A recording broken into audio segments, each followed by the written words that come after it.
Selamat sore semuanya. Yes, Ya, jadi itu intro dari saya tentang virus influenza dan pneumonia ya dok ya. Mungkin ada yang mau ya, ditambahin sebelum dimulai dok? Assalamualaikum warahmatullahi wabarakatuh semuanya. Jadi kita memang baru dihebohkan ya dengan berita-berita tentang beberapa artis yang katanya menderita influenza setelah pergi ke Jepang gitu ya Pak Angga ya. Ya, jadi sebetulnya influenza itu tidak hanya di Jepang ya, tapi mungkin yang diberitakan karena ada artis dari mana itu ya? Korea ya? Korea atau Taiwan itu ya? Yang Artis meninggal kok ya. Taiwan deh kayaknya.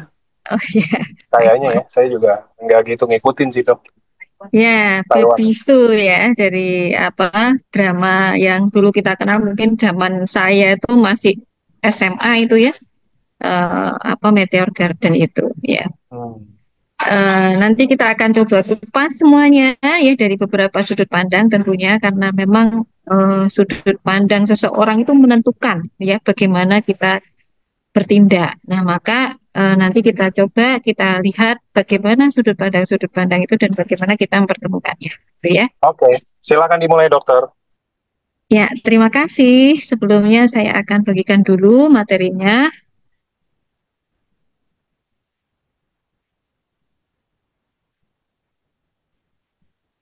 Ya, sudah terlihat semuanya?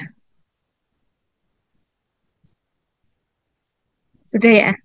Ya, jadi hari ini kita akan membahas tentang pneumonia dan virus influenza, eh, batuk pilek yang tidak sembuh-sembuh gitu ya.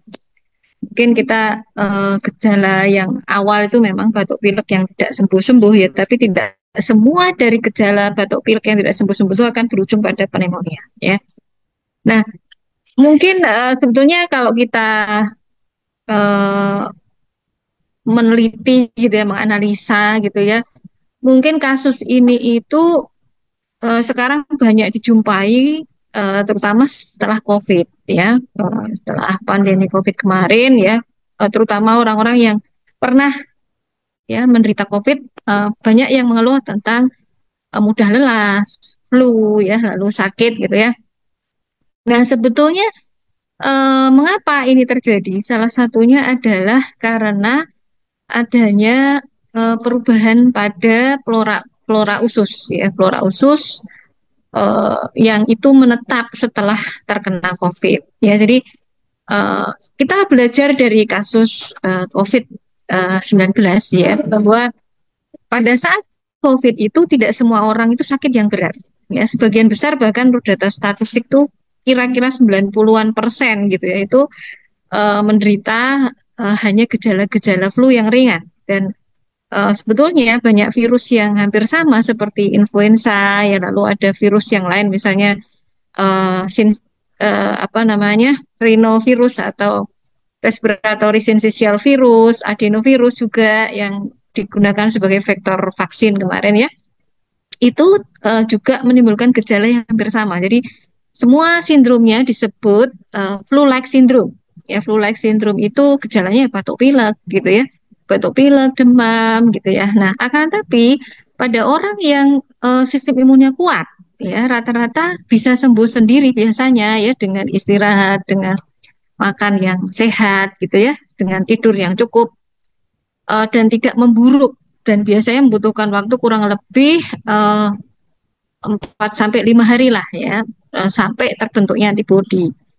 Nah, orang-orang yang menderita sakit lebih berat biasanya adalah orang-orang yang mempunyai beberapa kelainan pada sistem imun yang juga mungkin berkaitan dengan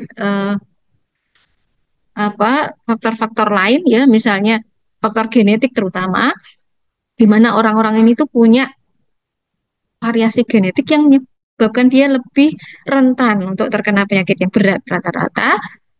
Dan juga terjadi karena sistem imunnya yang lemah ya, bisa karena kelelahan, mungkin karena dia perjalanan begitu ya, atau eh, kurang tidur dan sebagainya, itu akan mempengaruhi. Nah, orang-orang yang sakitnya menjadi berat itu rata-rata mulai muncul gejala misalnya sesak napas dan lain-lain itu setelah 5 hari terutama ya.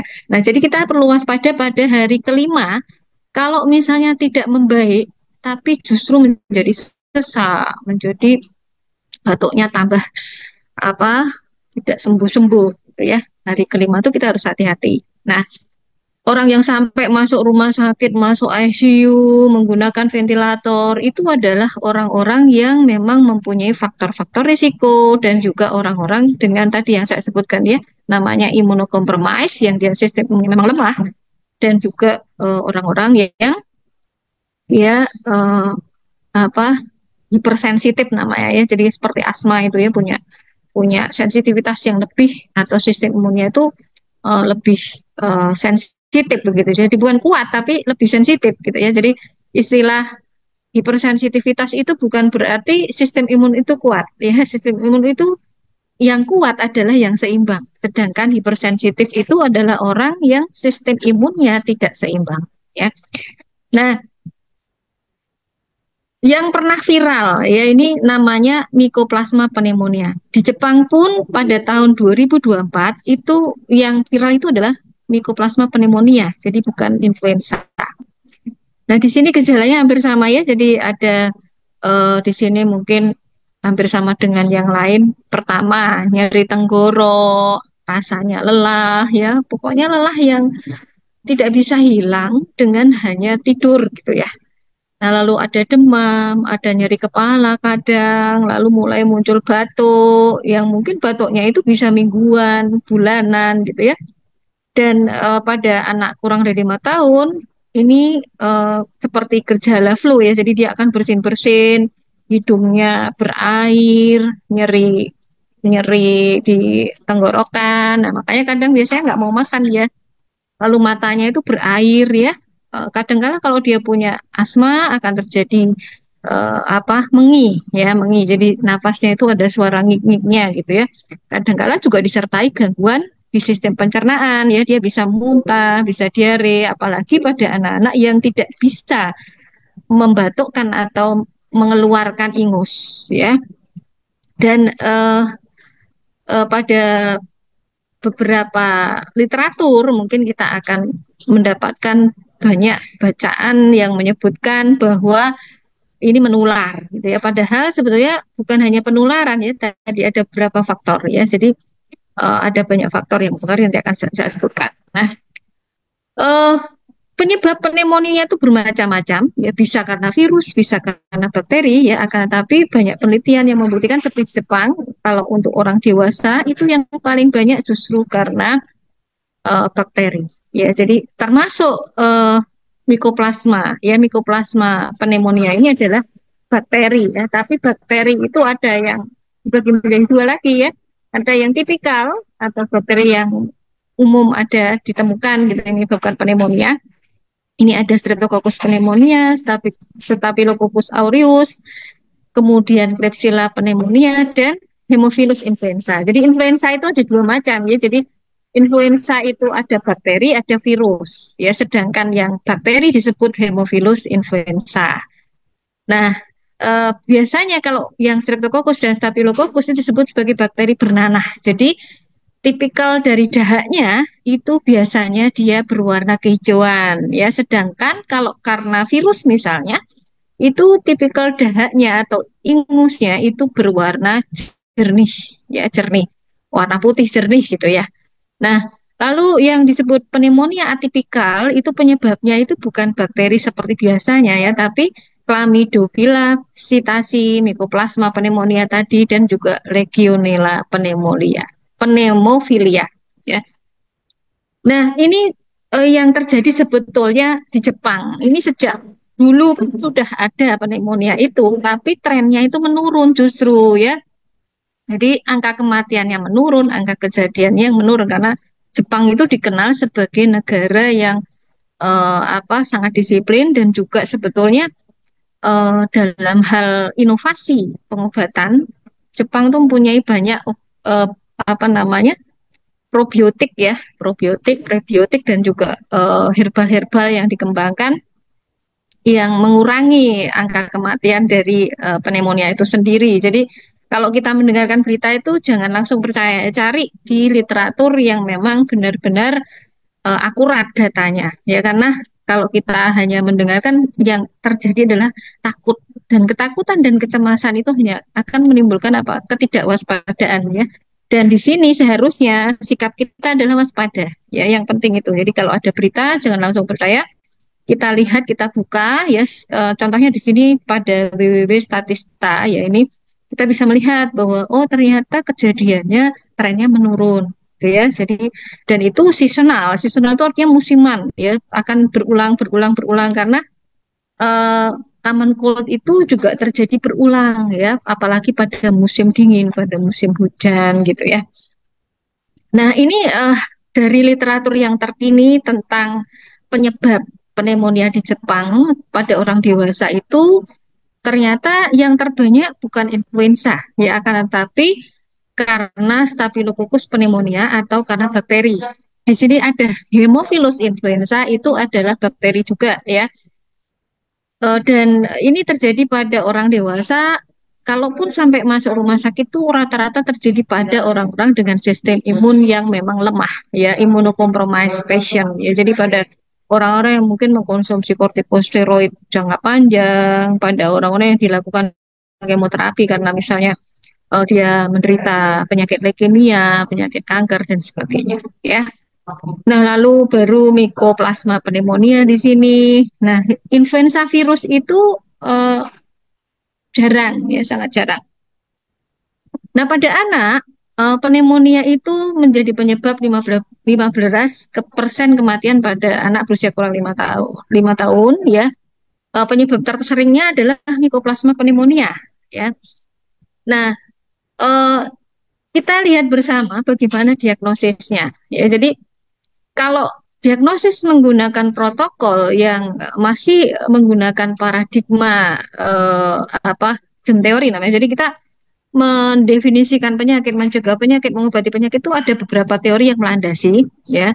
Ada 3 tokoh utama yang mempengaruhi paradigma itu, yaitu yang pertama Louis Pasteur dengan teorinya namanya germ teori, di mana menurut Louis Pasteur setiap kali kita mengalami penyakit harus ditemukan satu bakteri atau satu virus tertentu yang nanti setelah kita temukan maka itu adalah penyebabnya. Ya, pada masa itu Louis Pasteur itu hidup dengan teknologi yang ada pada saat itu hanyalah mikroskop cahaya, ya. Dan penjelasan penjelasan dari Louis Pasteur ini tidak cukup ya sebetulnya untuk menjelaskan penyebab penyakit, karena akhirnya oleh Robert Koch dibuat postulat yang namanya postulat Koch atau kita sebut sebagai tradisional Koch, yang akhirnya mendasari bahwa untuk menentukan penyebab penyakit itu tidak cukup hanya menemukan satu bakteri atau virus, akan tapi kita harus mengujinya pada binatang. Jadi kalau ada orang sakit batuk ya, dahaknya itu diambil lalu dimurnikan, dikembangkan di laboratorium, ketemu satu bakteri yang dimurnikan dengan metode kultur ya, namanya dengan membiakkannya pada mengembang biakkan bakteri itu pada media agar atau darah begitu ya. Nah, lalu bakteri itu disuntikkan kepada tikus. Tikus itu harus sakit yang sama gejalanya dengan manusia.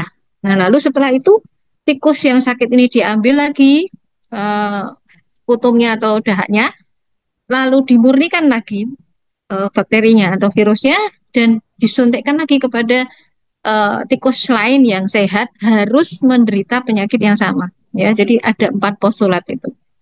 Nah, akan tetapi ternyata postulat Koch ini juga tidak berhasil ya, maka dibuatlah beberapa revisi pada saat itu sampai akhirnya yang terkini untuk membuktikan itu nggak cukup kita hanya menemukan satu bakteri. Nah, protokol yang ada ini adalah salah satu protokol yang masih menggunakan teori germ teori. Ya, sedangkan ada teori yang lain yaitu teori yang disebutkan oleh yang namanya Anthony Beckham yang namanya Tiren teori, di mana Tiren teori itu memandang bahwa orang bisa sakit itu bukan hanya masalah paparan bakteri atau virus ya kan, tapi lingkungannya justru ya, lingkungan di dalam tubuhnya ya.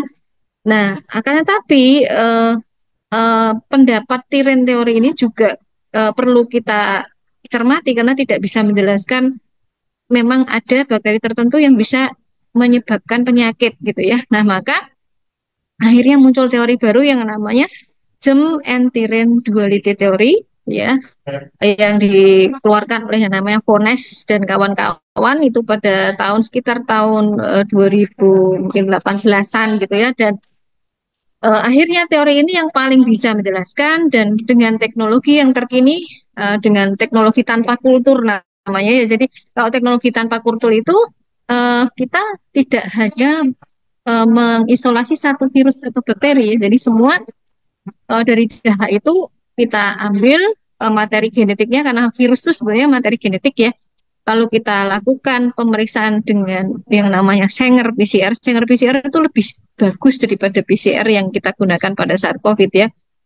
Ini PCR yang dia mampu mendeteksi semua materi genetik yang ada di dalam tubuh kita, dan itu dianalisa ya, dianalisa dengan semacam apa ya, pemindaian gitu ya, untuk mengetahui semua bakteri dan virus. Jadi tidak hanya satu bakteri atau virus. Nah, kita lihat di sini ketika seorang anak itu menderita batuk dan pilek gitu ya, kemudian dokter melakukan pemeriksaan pada paru-parunya dengan stetoskop, mungkin dokter akan menemukan gejala-gejala penurunan apa bunyi parunya, ada suara-suara tambahan pada paru misalnya ya. Nah, nanti dokter akan merujuk untuk dilakukan pemeriksaan radiologi ya.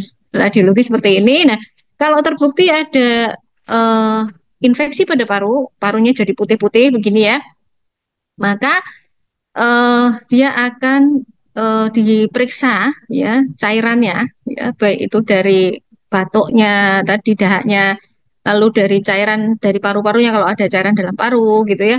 Nah, lalu diambil antigennya namanya ya, protein dari virus itu. Kalau kita menduga karena influenza ya cuma diambil itu saja gitu kalau PCR itu ya. Jadi semacam kalau kita ke hutan ya, hutan lalu serombongan nih kita ke hutan, terus nanti ada apa namanya, salah satu teman yang tersesat ternyata ditemukan meninggal, di dekatnya yang ditemukan ada singa, maka kita langsung menuduh singa itu gitu ya. Padahal di situ mungkin ada banyak jejak ular, mungkin ada serigala, mungkin ada gitu, dan kita tidak berpikir serigala atau ular membunuh gitu ya. Kita hanya berpikir ini influenza, ya sudah influenza itu yang kita cari. Padahal tidak bisa seperti itu. Ya, jadi kalau kita lihat di sini akhirnya apa? Dari dahak, dari darah, dari cairan yang lain ya. Kita hanya menggunakan satu alat ini, PCR ini, dengan apa cetakan dari influenza itu seperti apa kita cocokkan. Jadi ini seperti mencocokkan ya, mencocokkan materi genetik, namanya primer namanya ya. Jadi ini cocok nggak sama virus A gitu ya, virus B, virus C dan sebagainya. Nah, jadi di sini kita udah menduga dulu nih virusnya apa gitu ya, dan kita ambil hanya apa satu materi genetik yang cocok, dan itu pun itu digandakan ya, materi genetik itu digandakan, diperbanyak dulu sehingga ada cut off point, nilai positif dan nilai negatif yang akhirnya menimbulkan banyak.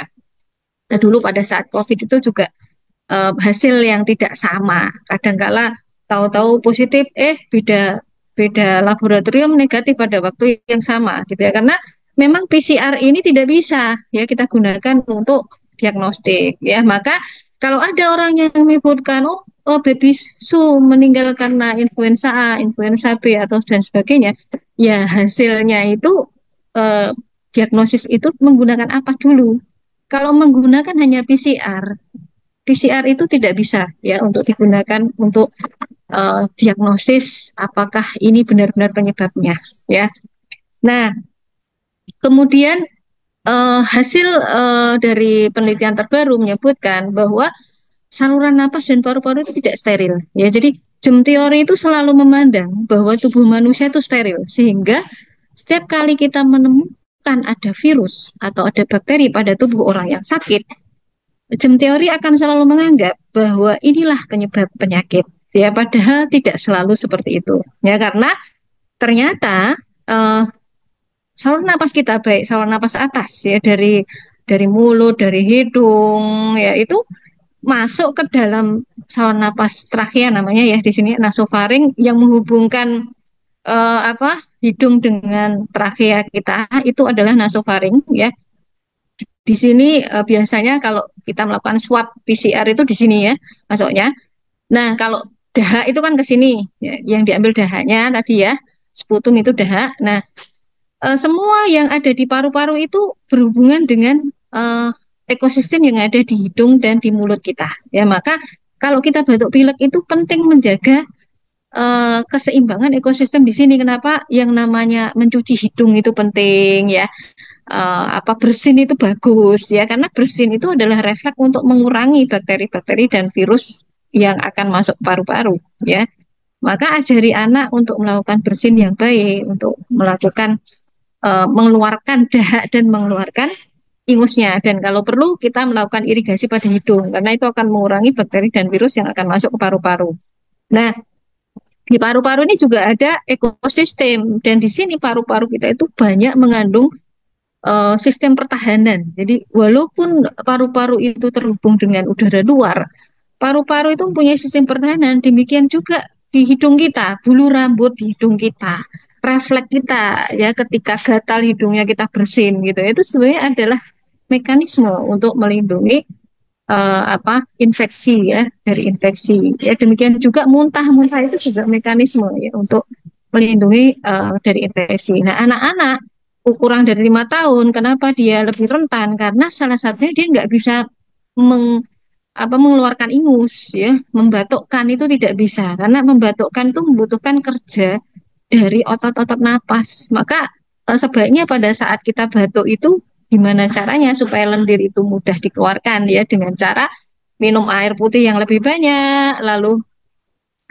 mengkonsumsi sesuatu yang mengencerkan dahak ya. Kadang-kala dokter akan memberi pengencer dahak kalau memang dahak itu kental ya, dan pengencer dahak ini harus diikuti dengan minum air putih yang banyak. Dan manfaat dari itu adalah biar mudah dikeluarkan gitu ya, karena kalau yang namanya lendir tidak dikeluarkan, maka ini akan menimbulkan dampak terjadinya gangguan keseimbangan ekosistem bakteri dan virus yang ada di dalam saluran napas kita, ya termasuk paru-paru. Ya kita lihat di sini ya. Jadi di sini ada bakteri-bakteri yang kita sebut sebagai penyebab dari penyakit pneumonia tadi ya.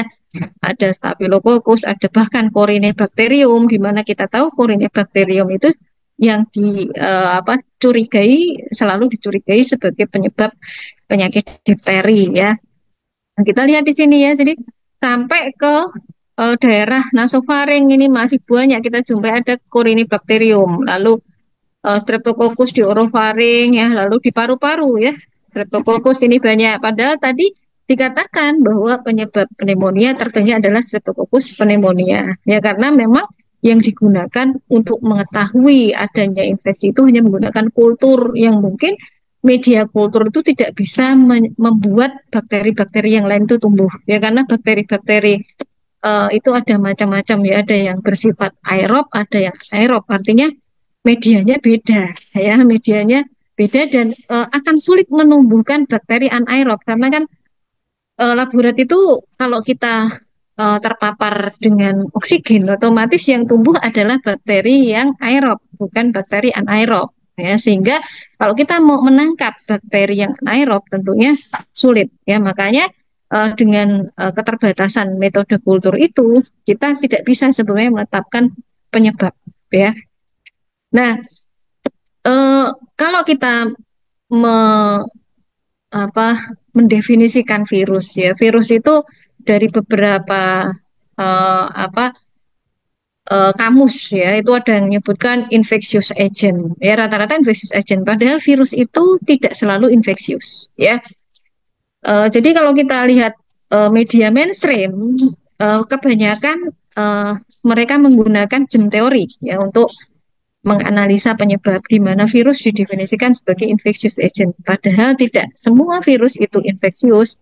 Dan eh, apa eh, virus itu adalah materi genetik sebetulnya. Jadi bukan organisme, bukan seperti bakteri ya. Dia tidak bisa hidup kalau dia tidak berada di dalam sel. Jadi dia harus hidup di dalam sel. Kalau dia berada di luar, dia akan hancur.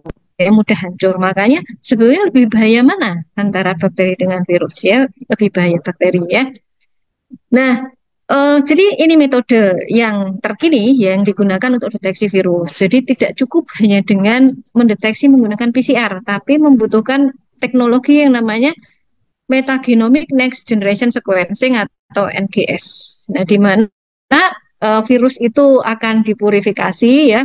Jadi dari dahak tadi, dari cairan tubuh ini dimurnikan, lalu kita ekstraksi, namanya kita ambil materi genetiknya, lalu kita pindai, ya kita pindai apa saja virus yang ada di situ, ya. Nah, jadi melalui beberapa mekanisme sequencing, assembly, lalu identifikasi. Jadi ada identifikasi menggunakan primer-primer, ya. Nah, ini lebih canggih lagi daripada PCR yang kita gunakan untuk pemeriksaan yang kita gunakan saat COVID itu kemarin, ya. Dan ini menggunakan metagenomik analisanya. Nah, dari kemajuan teknologi ini akhirnya diketahui bahwa tubuh manusia yang dikatakan steril itu sesungguhnya juga ekosistem yang terdiri bukan hanya bakteri, tapi juga oleh virus. Ya, di mana pada air ludah misalnya orang yang sehat saja itu mengandung 10⁸ virus. Ya, lalu di saluran napas, di kulit, di sperma, di vagina kita, bahkan di sistem saraf kita ya ada 10⁴ virus ya. Lalu di darah kita itu ada 10⁸ virus ya. Lalu di mana saluran cerna itu ada 10⁹ virus ya. Jadi yang paling banyak ada di saluran cerna. Ya seperti bakteri juga sama, yang paling banyak adalah di saluran cerna. Lalu di kencing kita ada 10⁻7. Ini enggak ada yang steril ya. Jadi kalau kita mau takut lah pada seseorang yang sakit, kita sendiri bawa virus gitu ya. Nah, maka banyak faktor sebetulnya, bukan hanya karena kita terpapar atau kontak dengan orang menderita sakit ya, akan tetapi banyak faktor. Nah, bagaimana dengan influenza dan pneumonia? Ya, ini ada satu literatur yang masih menggunakan PCR yang biasa, dan dia masih cara pandangnya masih menggunakan jam teori gitu ya. Tapi kita lihat dulu di sini definisi dari virus influenza. Ya, virus influenza itu adalah virus RNA virus. Virus itu ada DNA virus, ada RNA virus gitu ya.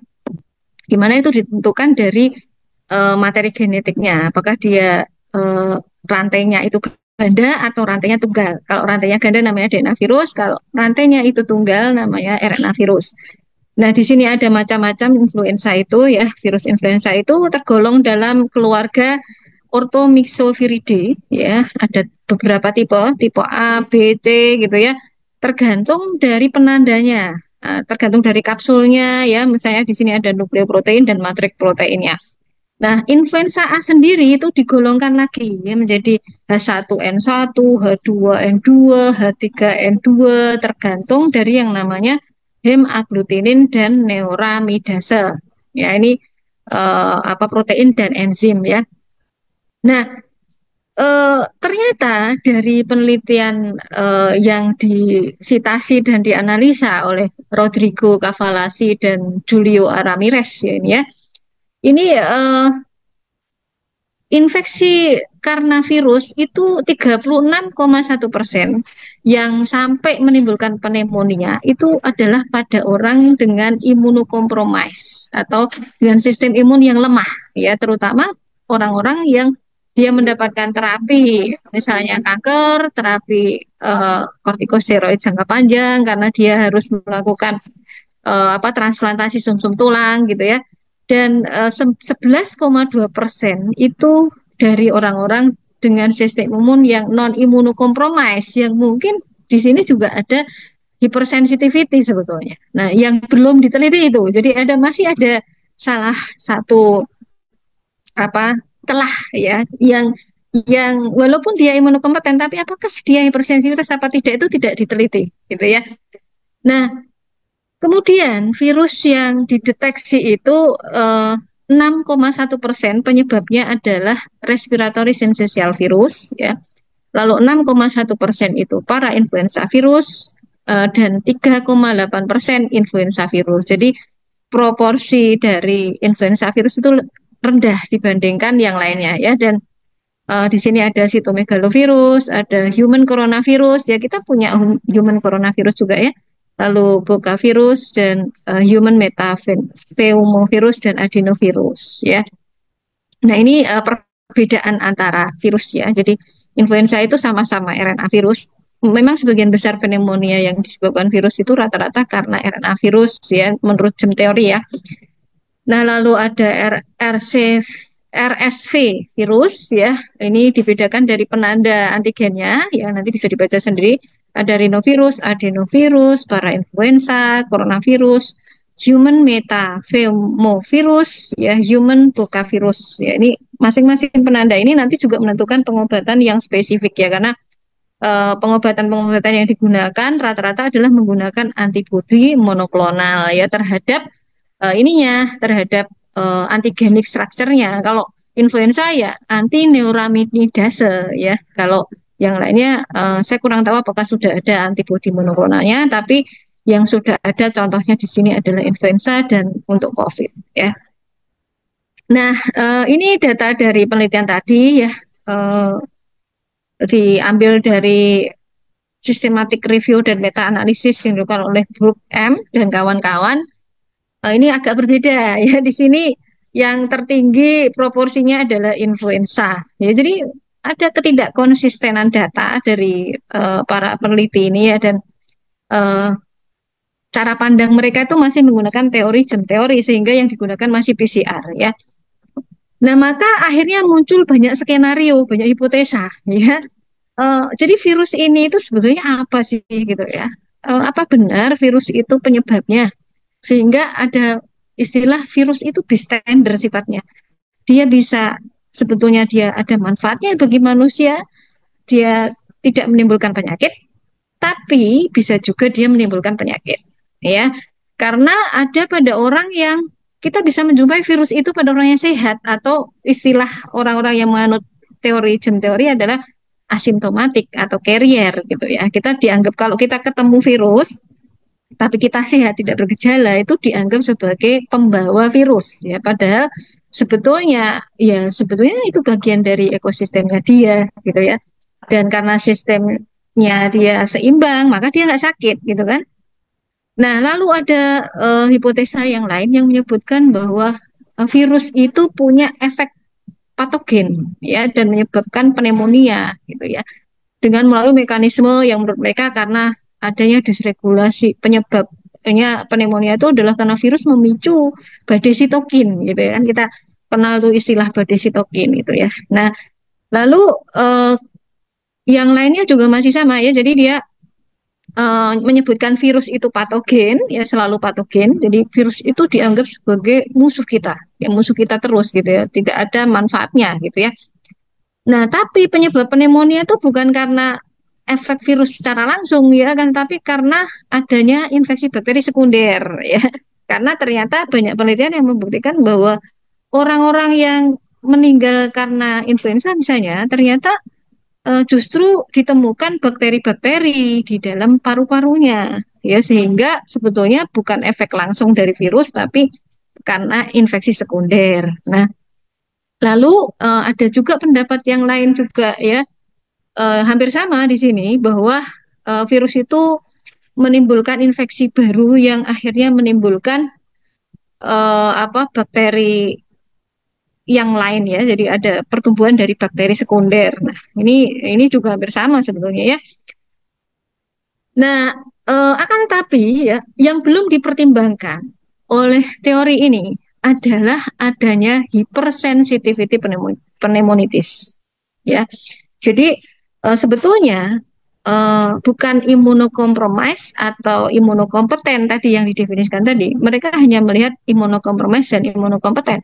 Padahal ada orang yang dianggap imunokompeten, mungkin dia sebetulnya tidak imunokompeten. Artinya sistem imunnya itu nggak seimbang. Ya, jadi tidak diteliti apakah respon imunnya itu dia seimbang antara respon imun T helper 1, T helper 2 gitu ya. Karena sebetulnya rata-rata orang dengan penyakit berat itu adalah orang dengan respon T helper yang ke arah T helper 2 yang menyebabkan akhirnya ketika terbentuk antibodi. Antibodi itu kan naik terus, ya. Itu namanya efek ADE namanya. Itu terjadi pada saat COVID dan juga pada banyak eh, penyakit yang dipicu oleh virus lain.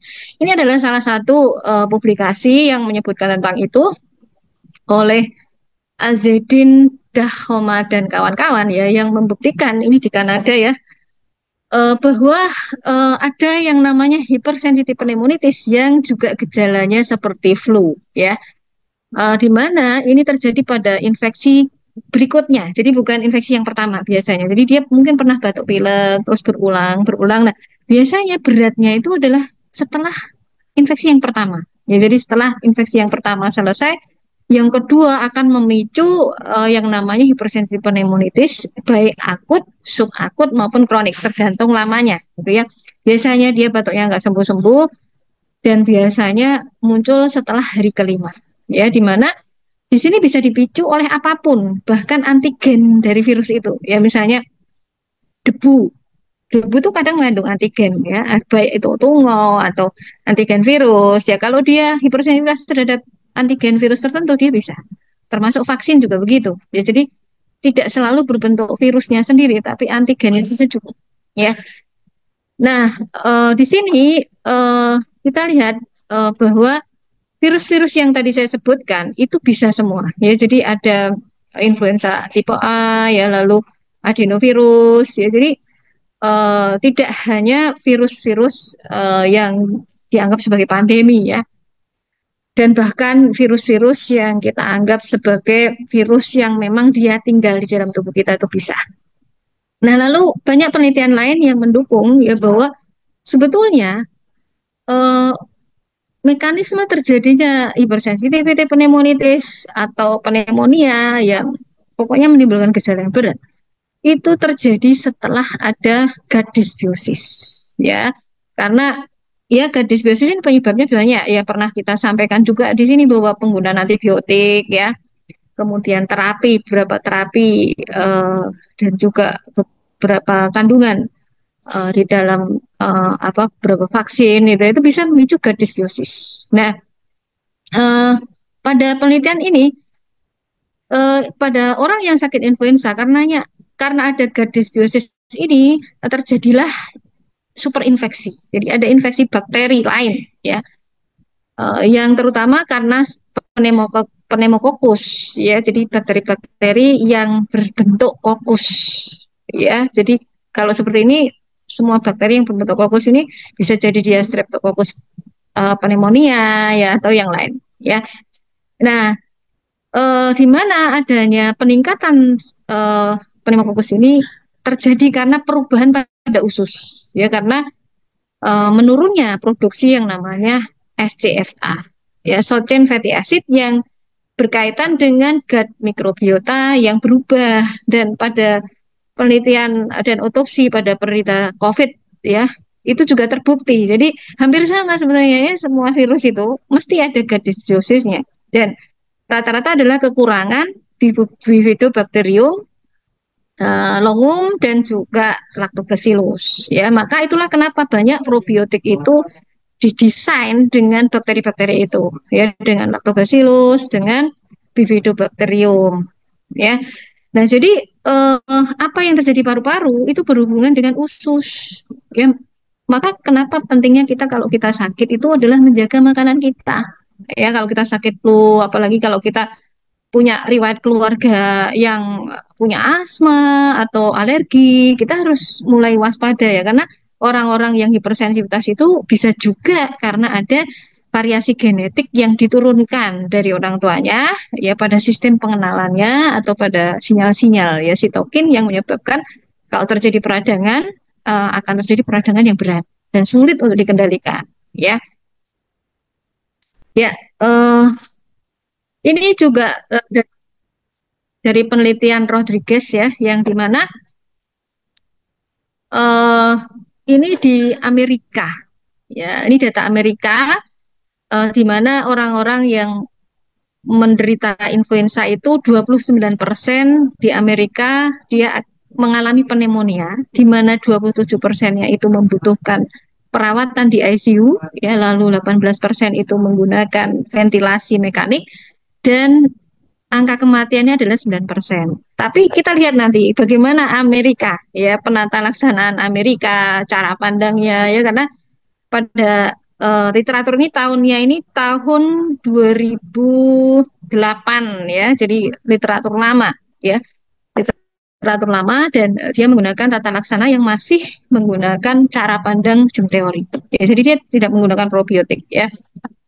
Nah, ini ada banyak penelitian dari yang disitasi oleh artikel tadi, bahwa di sini ada penelitian pada tahun 2000, 2005 yang menggunakan metode prospektif cohort namanya. Jadi mengikuti orang-orang yang dia menderita sakit lalu dirawat di rumah sakit, datanya dikumpulkan gitu, ya.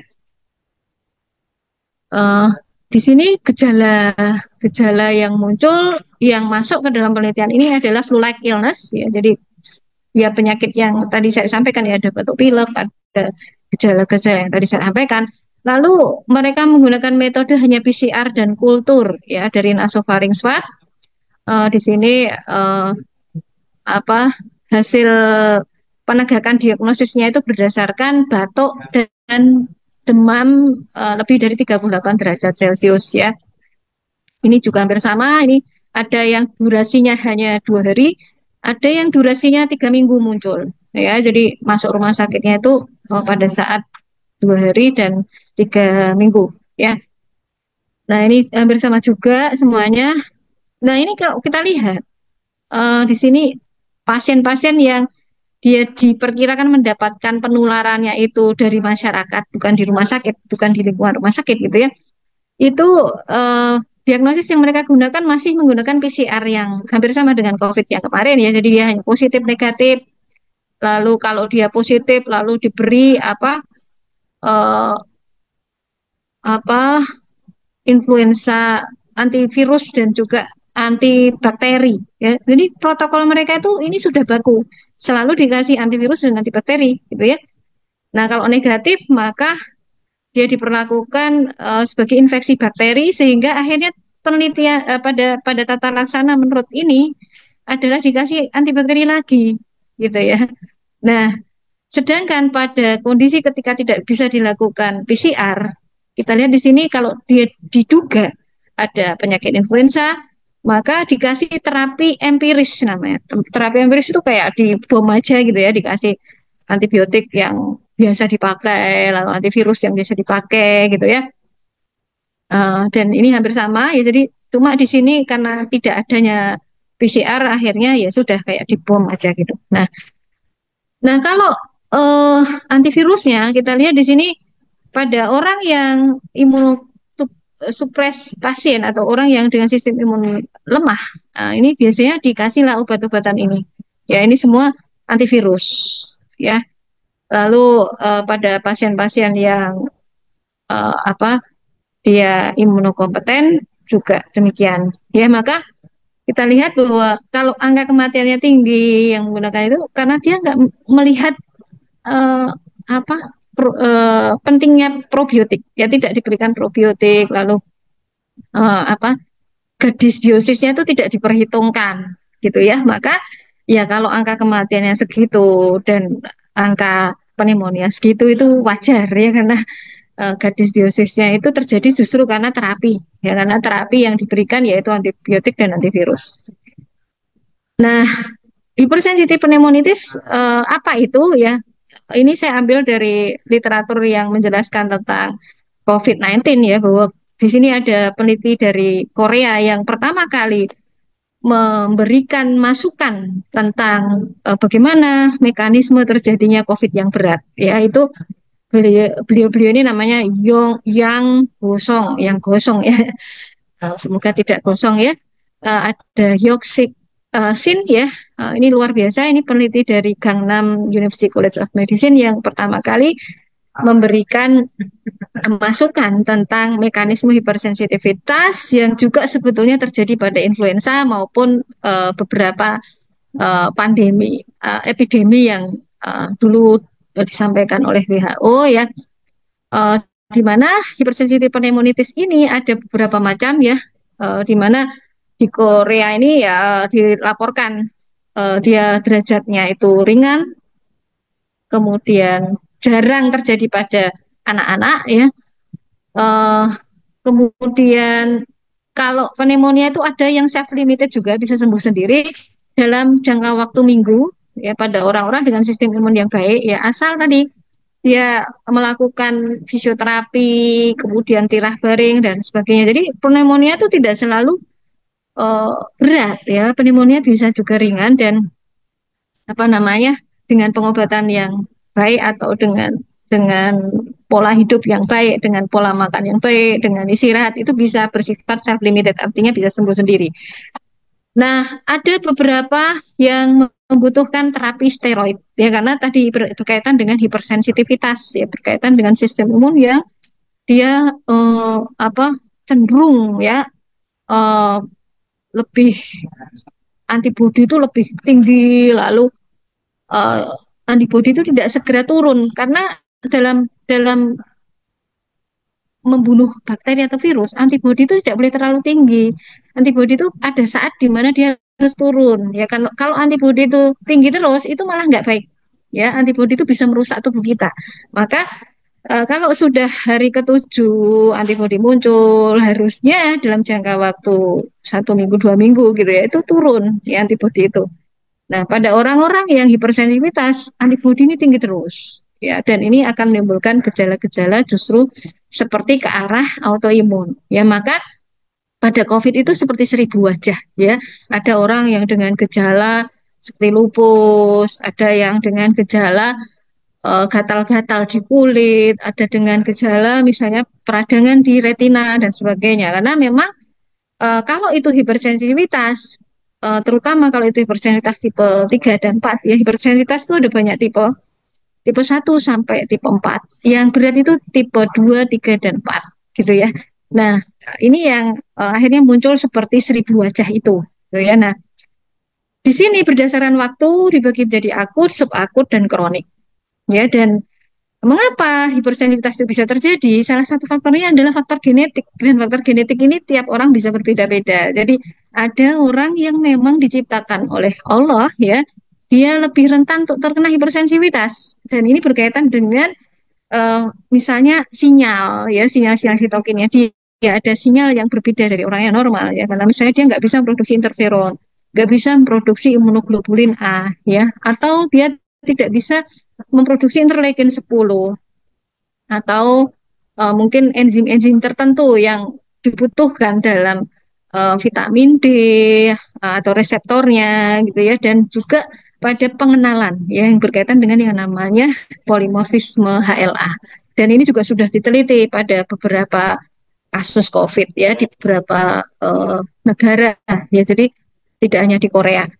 Nah, jadi orang-orang yang menderita sakit berat itu adalah orang-orang yang sistem imunnya tidak normal. Bisa karena hipersensitivitas, di mana kalau pada COVID yang kemarin ditemukan adalah terutama kombinasi hipersensitivitas tipe 3 dan 4 ya.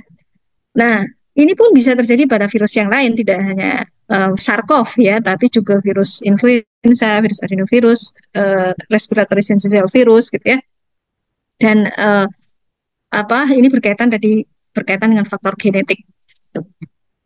Nah, ini adalah bukti penelitian yang terkini yang menyebutkan dan membantah paradigma germ teori yang akhirnya menimbulkan perubahan pada tata laksana dari penyakit karena flu-like syndrome ya. Jadi ternyata manusia itu adalah ekosistem dari virus ya. Kalau kita lakukan pemindaian dengan alat yang namanya metagenomic NGS tadi, darah manusia itu mengandung banyak virus ini ya, dari yang berwarna biru, berwarna merah muda, hijau sampai warna coklat ya.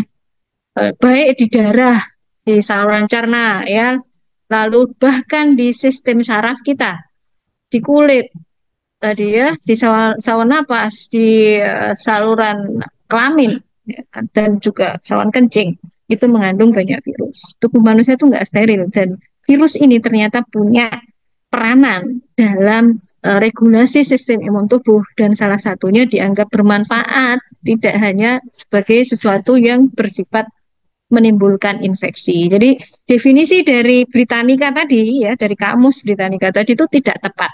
Ya, kalau berdasarkan cara pandang jam duality teori, virus itu tidak selalu dia bersifat patogen atau infeksius. Nah, ternyata akhirnya mulai dirumuskan ya, mengapa sih orang bisa sakit ya?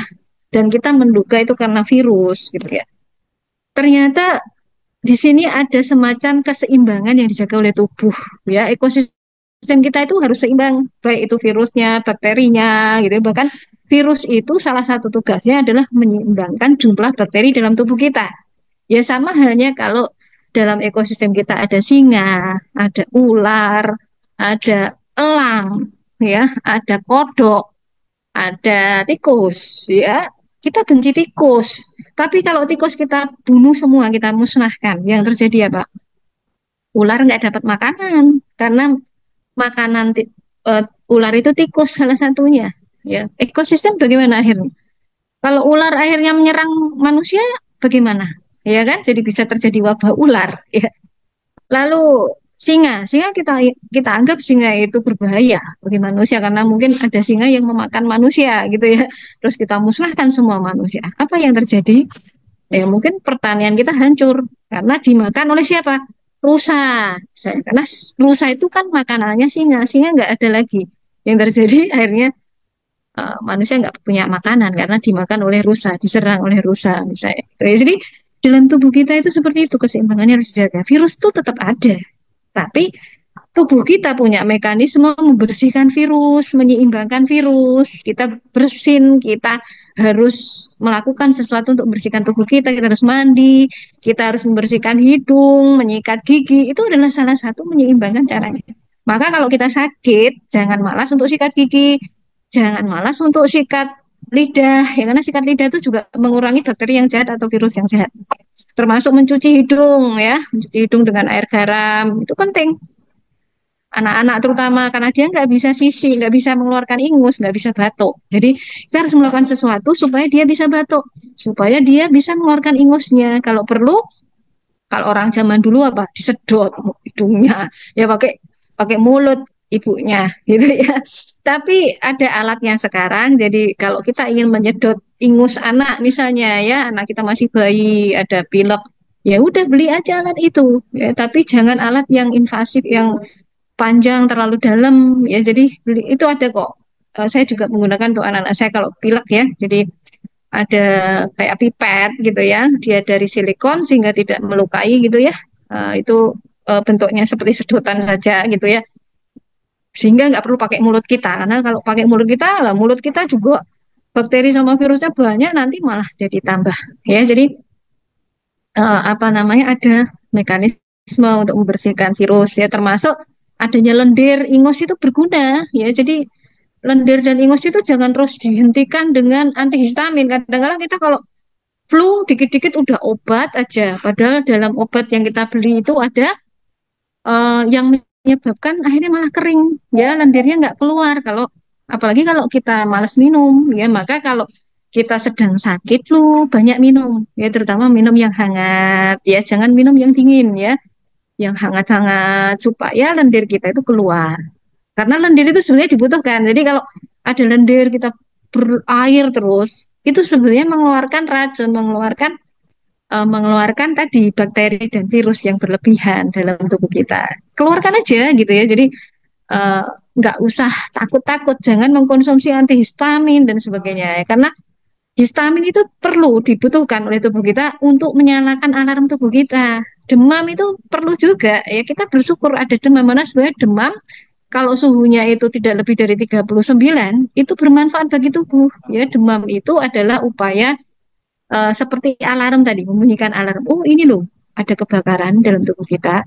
Bayangkan aja kalau kita baru demam dikit langsung kasih paracetamol, langsung minum antihistamin, CTM karena nggak bisa tidur, pusing langsung minum apa analgetik. Padahal sebenarnya itu adalah alarm bagi kita. Itu ibaratnya ada kebakaran, alarmnya nggak berfungsi, alarmnya dimatiin.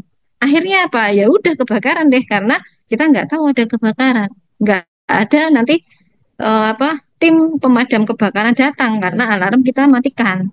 Gitu ya. Maka kalau sakit itu yang penting bersabar, perbanyak minum, tidur, makan dan yang sehat-sehat, yang mengandung probiotik, prebiotik, vitamin C, vitamin D, gitu ya, dari makanan kita dan apa namanya konsumsi makanan-makanan superfood ya, supaya tubuh kita itu mampu menyembuhkan dirinya sendiri.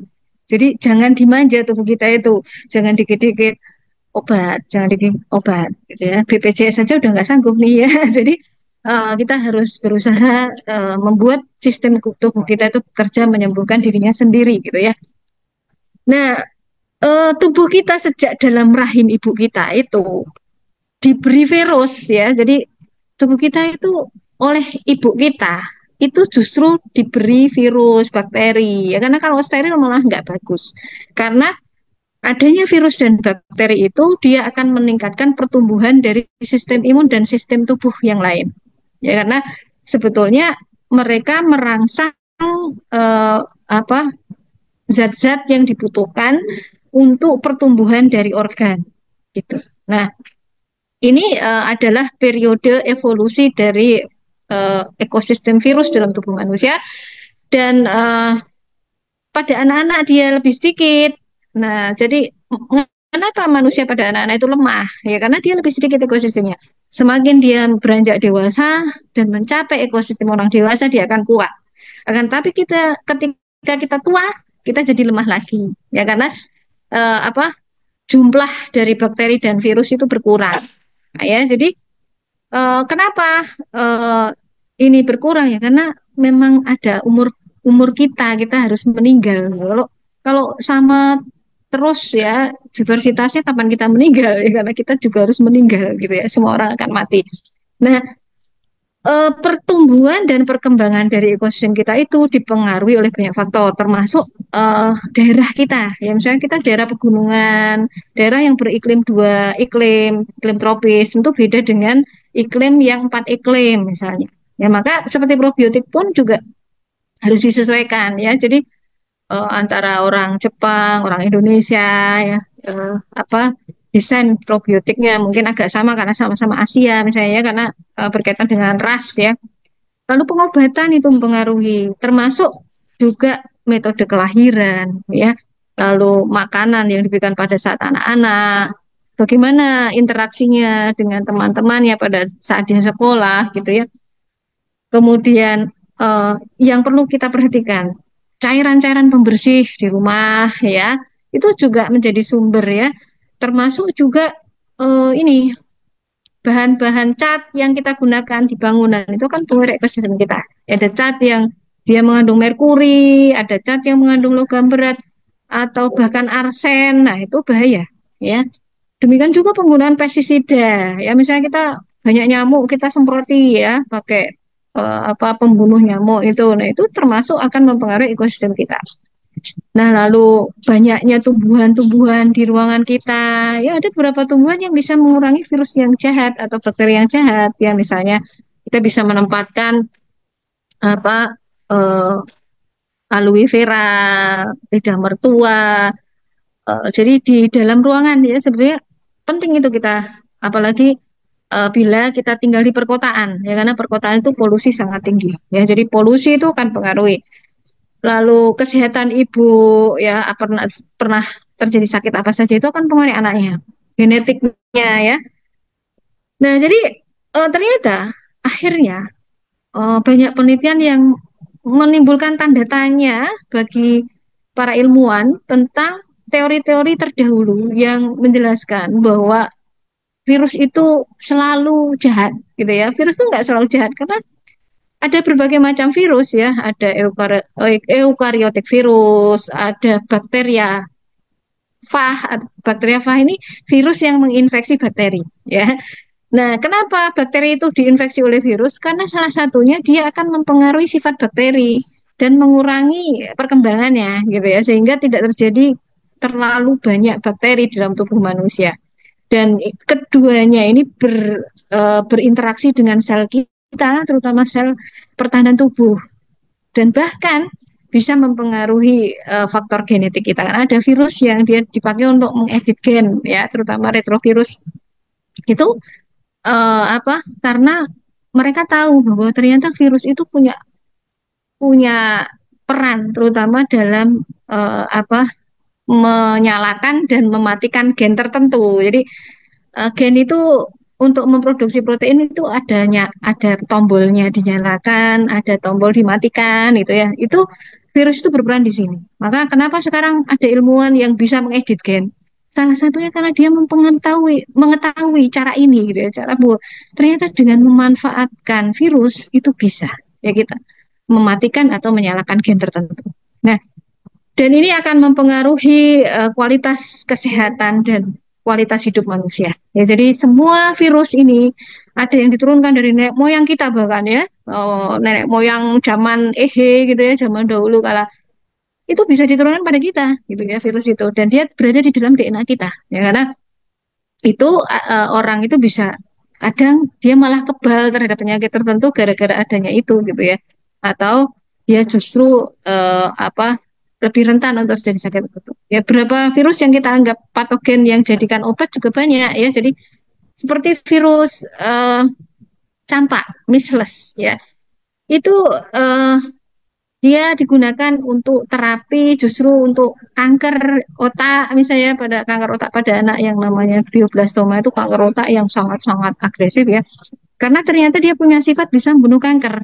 Ya, dan ini tadinya diketahui oleh ilmuwan itu secara tidak sengaja gitu ya. Karena ada orang yang sakit leukemia, anak-anak gitu ya. Suatu ketika dia dipulangkan ke rumah ya, karena mungkin membutuhkan masa untuk penyembuhan dulu sebelum dia di kemoterapi selanjutnya gitu ya. Ternyata setelah dia balik lagi ke rumah sakit, leukemianya justru hilang gitu ya. Jadi dia sehat ya. Setelah itu dokternya penasaran loh. Ini di rumah diapain? Ada kejadian apa? Kok bisa anak ini jadi sembuh gitu? Dikasih apa? Obatnya apa gitu kan? Nah, ternyata setelah ditanya orang tuanya tidak tahu juga gitu ya. Orang tuanya bingung, dia nggak memberikan apa-apa ya, dan ternyata yang terjadi pada saat di rumah adalah dia kena campak. Ya, jadi ternyata virus measles itu bisa salah satunya adalah untuk yang namanya virus onkolitik. Nah, maka sekarang akhirnya ilmuwan tuh kebingungan. Ini sebenarnya korelasi antara penemuan virus pada tubuh orang yang sakit. Ini apakah dia penyebab atau bukan gitu ya? Ataukah dia sebenarnya ada manfaatnya gitu ya? Nah, ini masih jadi tanda tanya karena memang manusia itu kan akalnya terbatas ya. Jadi tergantung teknologi sehingga investigasi analisa apakah satu virus itu penyebab penyakit dan atau dia sebetulnya bermanfaat itu membutuhkan uh, teknologi, dan tidak cukup hanya dengan mengidentifikasi menggunakan alat-alat sederhana seperti halnya mikroskop atau PCR seperti pada masa dulu ya, yang namanya Louis Pasteur itu, dan juga Robert Koch, karena Robert Koch dan Louis Pasteur itu hidup pada masa abad berapa itu ya, abad ke-18 ya.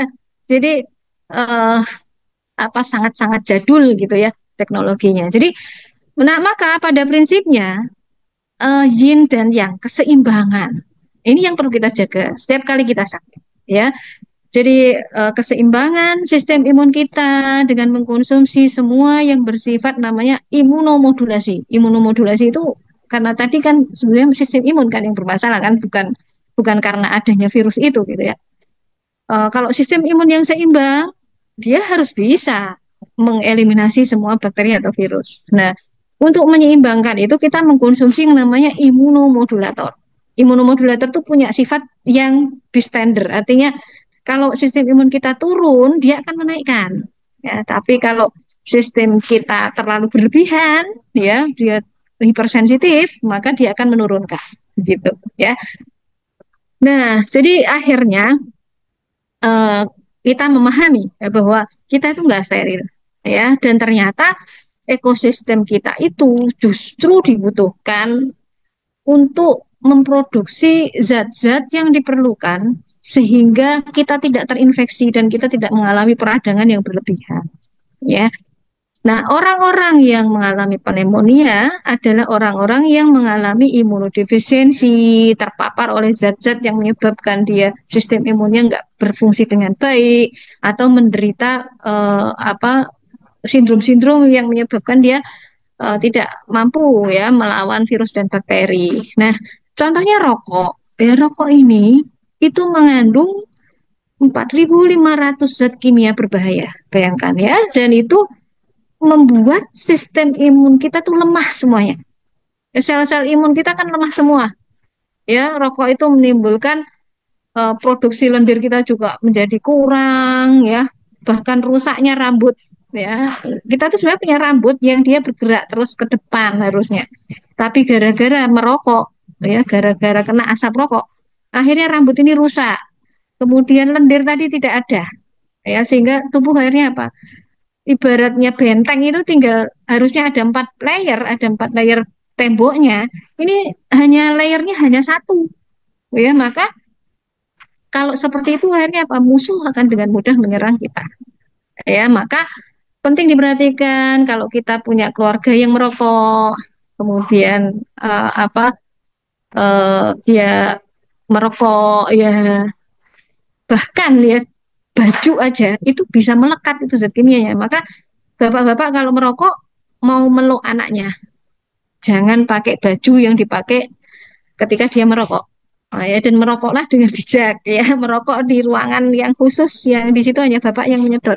Nah, akan lebih baik kalau berhenti merokok. Ya walaupun sekarang ada rokok herbal gitu ya, tapi sekali lagi rokok itu seperti apa? Membakar uang. Ya lebih baik digunakan untuk apa yang lainnya yang lebih sehat daripada kita bakar ya uangnya ya. Nah, ini contoh pada orang-orang yang menderita sistem imun yang rendah, di mana pada orang-orang yang menggunakan ventilator misalnya, maka dia cenderung akan lebih rentan untuk terkena pneumonia, ya karena di sini akan terjadi perubahan ya, di mana ada terbentuk biofilm namanya yang menyebabkan akhirnya bakteri-bakteri yang jahat-jahat yang tumbuh di situ dan pertumbuhan jamur. Ya, sehingga orang itu bisa menderita pneumonia karena infeksi bakteri dan jamur ya. Dan rata-rata pada orang-orang yang dengan imunodefisiensi itu kandida terutama. Ya, walaupun kandida itu juga ada di mulut kita ya.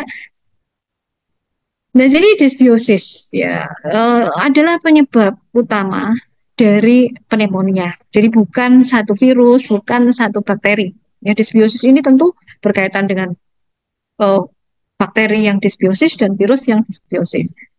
Multiple bakteri ya. Jadi di sini bisa banyak yang kita temukan kalau pakai NGS macam-macam, nggak cuma satu bakteri jadinya ya.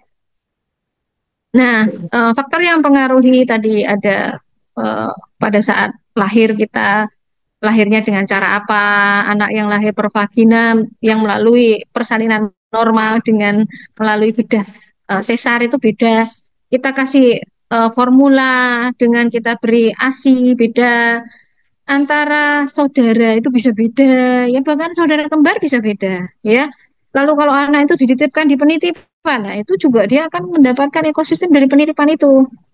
Belum lagi perubahan iklim ya, perubahan musim itu juga akan pengaruhi. Nah, lalu genetik tadi, vaksin ya, vaksin-vaksin yang mengandung merkuri, mengandung aluminium, mengandung bahan-bahan bahkan ada antibakterinya mungkin. Nah, ini juga akan menimbulkan dampak ya. Lalu infeksi, antibiotik tadi ya, merokok ya itu akan mempengaruhi ya. Nah, ini mekanisme infeksi pada paru. Ya, jadi sebenarnya kita tuh punya mekanisme membersihkan atau clearance. Kalau di sini ada lapisan lendir, di sini bahkan sel kita memproduksi antibakteri yang namanya AMPS ini. Ya, AMPS itu antimicrobial peptide. Jadi ketika kita menghirup udara yang mungkin kandungannya macam-macam, nggak steril kan udara itu ya, ada virusnya juga, maka dia dikeluarkan, dia tidak akan merangsang eh, peradangan yang berlebihan karena di dalam tubuh ada mekanisme membersihkan, memproduksi antimikroba gitu ya, bukan hanya bakteri ya, tapi virus juga. Lalu ada imunoglobulin A yang dia akan melapisi virus itu sehingga virus itu nggak bisa melekat dan dikeluarkan oleh tubuh kita gitu ya. Dan nanti di sini juga ada sel limfosit yang dia seperti tentara penjaga perbatasan gitu ya, yang kalau kita udah terkena 2 kali dia sudah punya memori ya. Oh ini virus yang jahat atau ini bakteri yang jahat gitu ya. Nanti dia langsung mengeluarkan imunoglobulin A ketika mendeteksi ada virus itu, lalu dia akan melapisinya sehingga dia mudah dikeluarkan oleh tubuh kita, gitu ya. Nah, eh, semua kemampuan dari sel kita ini dipengaruhi oleh tadi ya, melahirkan, apakah kita dilahirkan normal atau tidak. Karena melahirkan dengan sesaria dengan vagina itu beda. Karena kalau melahirkan lewat perut kan nggak terkena lendir vagina, padahal lendir vagina itu mengandung ekosistem yang harus ada di dalam tubuh bayi itu. Kalau kita kekurangan ekosistem dari vagina, otomatis juga akan menimbulkan dampak pada pertumbuhan dan perkembangan sistem imun kita. Lalu apakah dia mendapatkan ASI atau formula antibiotik dan sebagainya ya tadi ya. Nah, jadi yang paling penting di sini untuk pertahanan dari virus adalah yang namanya natural killer cell. Ya, di mana dia akan memproduksi yang namanya interferon ya. Dan interferon ini lebih bagus dari antibodi dan dia muncul lebih cepat daripada antibodi ya. Uh, nah, akan tetapi pada anak-anak ada kalanya dia tidur sel ini tuh. Karena memang disuruh tidur ya pada saat bayi itu lahir itu supaya dia tidak ditolak oleh ibunya dan dia tidak menolak apa yang diberikan oleh ibunya gitu ya. Itu dalam rahim itu ini ditidurkan sel ini, sengaja ditidurkan oleh Allah ya, karena kalau tidak nanti justru akan ditolak oleh ibunya. Bayi itu bisa gugur. Nah, maka saat bayi itu lahir ini harus dibangunkan.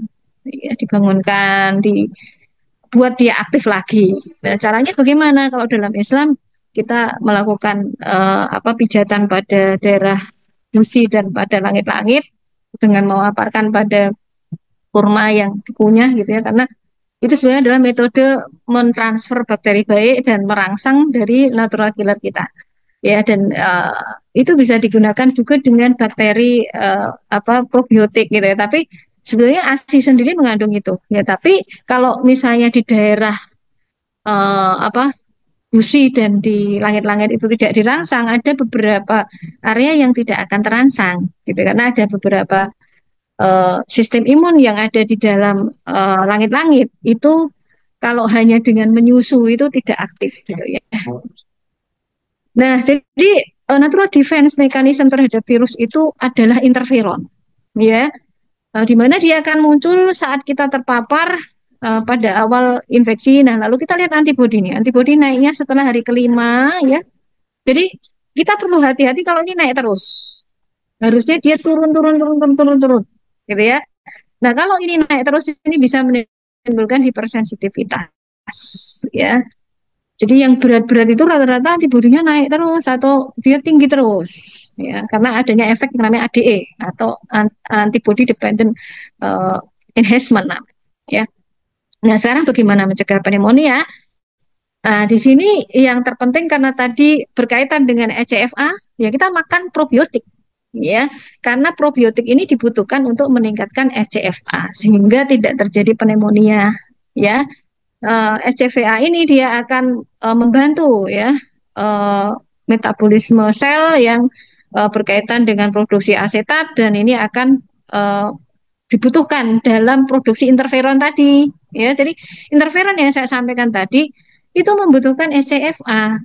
Kalau SCFA rendah, interferon akan rendah ya. Padahal antivirus dalam tubuh kita yang paling kuat itu adalah interferon bukan antibodi ya. Maka inilah pentingnya kita mempertahankan SCFA ini dengan probiotik dan prebiotik ya, karena probiotik juga tidak cukup ya, jadi kita harus mengkonsumsi serat ya.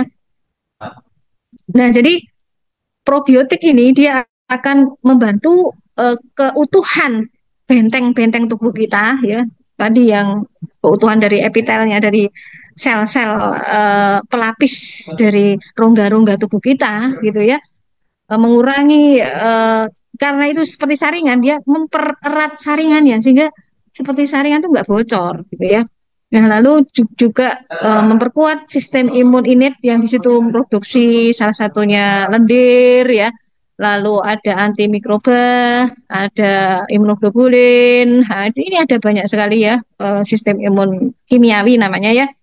Nah, lalu juga sistem imun yang tadi berkaitan dengan natural killer tadi ya, limfosit T, limfosit B. Keseimbangannya itu adalah salah satunya berkaitan dengan probiotik. Nah, lalu juga proliferasi sel dan sial-sial yang berkaitan dengan kematian sel ya. Nah, jadi metabolit bakteri dan fermentasi serat pangan itu akan mempengaruhi sistem imun baik di saluran napas bahkan di sumsum tulang. Ya, maka probiotik itu penting. Ini contoh beberapa penelitian yang menggunakan probiotik yang terbukti berdampak baik pada orang-orang yang menderita flu-like syndrome oleh sebab apapun gitu ya. Di sini ada macam-macam probiotik ya. Ini ada pasien yang dirawat di ICU ya. Kemudian ada yang pada anak-anak ya yang dirawat di ICU ya. Bakterinya juga macam-macam, ada yang satu macam, ada yang banyak macam. Ini misalnya contohnya di sini ada yang mengkombinasikan Lactobacillus, macam-macam Lactobacillus dan Bifidobacterium. Ya, lalu di sini ada Streptococcus salivarius, ini dari saliva, dari air liur. Ya, makanya kenapa tadi saya sampaikan kalau dalam Islam itu ajarannya menggunakan air liur, ya karena ini Streptococcus salivarius itu dari air liur ya. Nah, lalu ini juga contohnya banyak sekali ini bakterinya ya, termasuk di sini ada yang namanya Bifidobacterium longum, kemudian Streptococcus thermophilus ya. Nah, ternyata hasilnya ternyata cukup baik ya untuk membantu penyembuhan ya. Nah, ini juga sama ya, jadi eh, banyak penelitian ya. Nah, ini pada anak-anak eh, kita juga lihat di sini ya, hampir sama ya. Ada yang menggunakan Streptococcus salivarius juga. Ini hasil penelitiannya. Ini kalau ini nggak cuma di rumah sakit ya. Ini pada orang yang sehat ya untuk mencegah insiden flu ya, mengurangi gejala-gejala flu. Lalu pada anak-anak di penitipan, ya ini juga diberikan penelitian di mana diberikan beberapa strain uh, lactobacillus ini ya, ada yang menggunakan sirota. Sirota ini kalau kita ingin tahu itu yang iklannya cintailah ususmu itu ya. Ini menggunakan strain sirota ya. Kemudian ini sama anak sekolah ya. Bahkan ini ada mahasiswa juga diberikan ini ya, jadi beberapa macam. Uh, nah ini ada uh, Bifidobacterium lactis ya. Kalau kita pakai Lactococcus lactis gitu ya.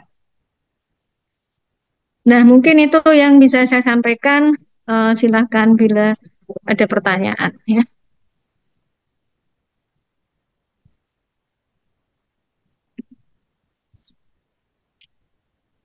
Oke, ada pertanyaan? Hmm. Oke. Ini saya tuh sekarang menggunakan cadar karena apa coba Pak Angga? Gimana tuh dok? Karena banyak yang memuji saya habis pakai AFC kayaknya nih. Oh, Jadi saya gitu. takut nih. Ya, memang nggak apa-apa dong. Memang udah banyak juga sih member-member AFC, beberapa juga ada dong. Iya. Kayaknya bener habis sekarang rutin gitu.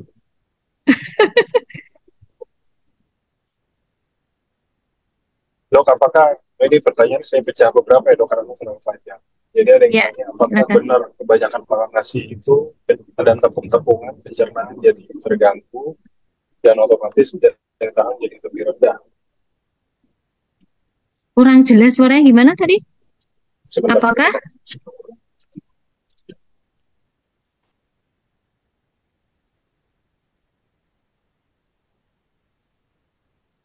Halo, dok, jelas dok? Ya, jelas. Oke, jadi pertanyaannya tuh ada yang nanya tadi, kalau banyak makan nasi dan tepung-tepung, apakah pencernaan jadi lebih jelek dan daya tahan jadi lebih rendah, dok? Oh ya, ya jadi tepung-tepungan.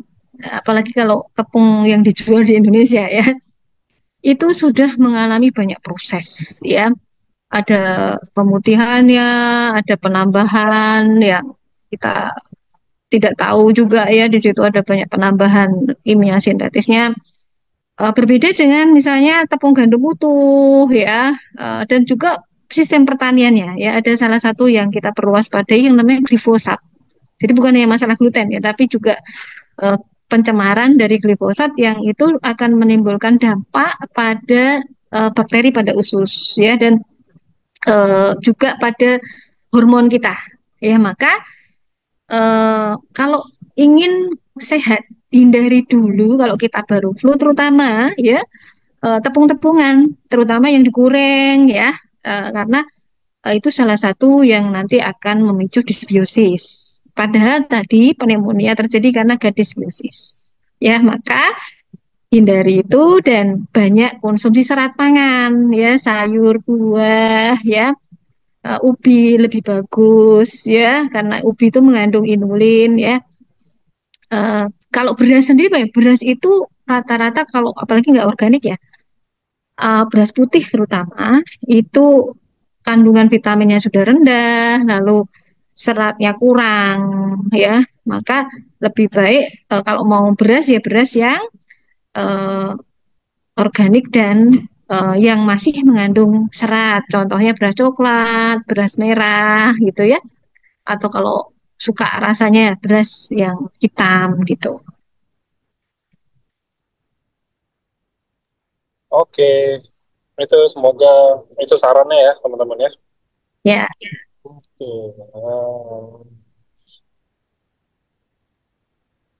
Apakah ini ada yang tanya keluar dari topik orang dewasa ketika makan lebih banyak sayur, BAB, luber. Iya, itu oke. Itu mereka. Kalau orang kebanyakan makan sayur, BAB-nya lumer, apakah itu normal atau enggak? Dan pertanyaannya, apakah ada tanda dia gangguan pencernaan? Terus katanya beliau rada was-was karena ada riwayat keluarga yang pernah kena kanker usus. Itu dulu dong. hmm, ya. Jadi kalau kita ingin mengetahui makanan kita ini apakah menyebabkan diare atau tidak, coba kita skip pelan-pelan. Ya, jadi misalnya nih habis makan ini kok diare ya, kan belum tentu juga karena makan itu. Nah, untuk membuktikan itu, coba hentikan dulu ya selama kurang lebih 1 minggu ya. Apakah diarenya berhenti ya atau tidak? Biasanya kalau karena hanya faktor makanan 3 hari itu udah berhenti ya. Nah, lalu coba perkenalkan lagi nanti apakah muncul diare lagi? Nah, kalau berarti muncul diare lagi berarti karena makanan itu gitu ya. Nah, belum tentu juga karena sayurannya ya. Pada orang-orang yang dengan riwayat kanker itu ada sindrom eh, familial, namanya familial syndrome atau herediter atau diturunkan, yang berkaitan dengan polip ya, polip atau radang pada usus yang kronik karena sebetulnya karena faktor autoimun ya, karena inflammatory bowel disease namanya ya, bisa berupa Crohn disease atau ulcerative colitis, dan biasanya ditandai oleh diare yang kronik ya. Diarenya mungkin kita menganggap itu biasa 3 kali sehari, terus encer gitu ya. Nah, jadi perubahan pada BAB itu harus kita perhatikan. Jadi biasakan kalau kita BAB kita lihat ya. Kalau dia bentuknya seperti sosis ya, sosis sosis itu kan ada macam-macam ya. Sosis yang kadang-kadang ada semacam kejunya itu kan dia lebih ada gerenjel-gerenjelnya itu. Nah, itu masih normal ya. Tapi kalau seperti beng-beng ya kita harus hati. Beng-beng tahu enggak? Coklat beng-beng ya itu kan keras, warnanya hitam, terus ada perongkol-perongkolnya. Nah, itu berarti ada konstipasi namanya, ada gerakan usus yang berkurang ya. Nah, kalau seperti itu kita evaluasi diri, kita kurang gerak enggak? Kita terlalu banyak duduk atau makanan kita bagaimana? Kurang serat enggak? Kurang minum nggak kita? Nah, coba ubah ya. Jadi banyak bergerak, jangan banyak aktivitas duduk. Jadi atau berbaring ya. Kalau misalnya dia harus berbaring lama, ya harus ada apa digonta-ganti ya. Jadi berbaringnya itu diganti tiap kurang lebih 30 menit lah ya. Kadang sisi kanan, kadang telentang, kadang sisi kiri begitu ya. Nah, atau kalau kita bekerja di tempat di mana kita harus duduk terus, ya kita paling tidak 3 jam sekali kita berdiri, kita jalan, kita melakukan aktivitas yang membuat usus kita itu bergerak, rangsang dengan kebetulan saya membuat senam dengan teman-teman saya yang senam imun bahagia itu adalah senam yang didesain untuk merangsang nervus vagus namanya, karena nervus vagus ini adalah nervus utama, saraf utama yang eh, menjaga motilitas usus. Rata-rata orang yang sakit kanker, yang sakit sindrom-sindrom itu, yang mengalami gardesiosis itu saraf ini lemah. Nah, untuk meningkatkannya itu ada metode pernapasan, ada metode pemijatan pada titik tertentu yang itu akan membantu juga untuk merangsang batuk ya. Jadi kalau kita sakit coba dirangsang itu nervus vagusnya, nanti bisa melihat channel YouTube saya supaya bisa dipraktekkan ya. Nah, jadi memang benar ya. Jadi kalau kita punya riwayat kanker, kita harus lebih hati-hati ya. Keluarga yang kena riwayat kanker, dan kita harus hati-hati dengan suplemen-suplemen yang tinggi folat ya, karena ada beberapa peneliti yang menyebutkan bahwa suplementasi folat, folik acid ya, bukan folat folat dari makanan ya, itu meningkatkan risiko pada orang-orang dengan sindrom polip posus adenomatosa, yaitu terbentuknya polip pada polip yang nggak cuma satu di dalam usus. Itu kalau kita mengkonsumsi suplementasi folik acid itu bisa meningkatkan risiko untuk jadi kanker. Nah, maka kalau seperti itu lebih baik konsumsi sumber folat yang lain dari makanan ya, seperti kacang-kacangan, dari beberapa sayur itu juga mengandung folat ya, gitu.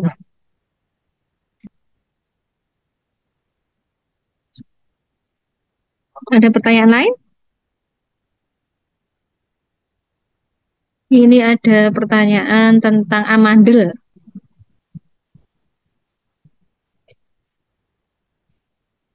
batu pada amandel ya. Ya, batu pada amandel itu biasanya karena kronik ya, karena amandel yang kronik ya. Amandel itu kalau mengganggu sekali ya, itu memang harus diambil ya.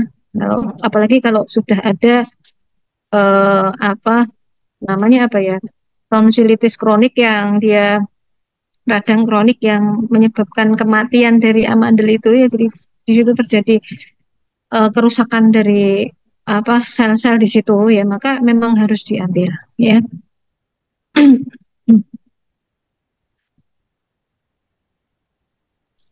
Oke, dok, ada yang tanya lagi, dok. Ini tadi yang pembahasan dokter kan, dokter bilang kalau orang lahir normal itu kena ada antibodi atau apa gitu ya, dok, ya tadi ya. Ya, Nah, benar. jadi nah, mungkin boleh dijelasin lagi, dok. Jadi ini ada yang saya takutnya kan ntar salah tangkap. Jadi dia mikirnya kalau lahir sesar nggak lewat dari vagina itu ntar malah benar-benar nggak ada daya tahan sama sekali atau apa gitu loh, dok. Ya, Bisa tolong dibantu ya, dok, tadi penjelasannya. ya. Jadi sekarang ini diketahui ya bahwa salah satu ekosistem bakteri yang membentuk ekosistem anak itu berasal dari vagina ibu. Jadi kalau anak itu tidak lahir dengan cara normal, ada beberapa dokter yang berpikir dia tetap harus dipaparkan pada lendir vagina ibu, gitu ya.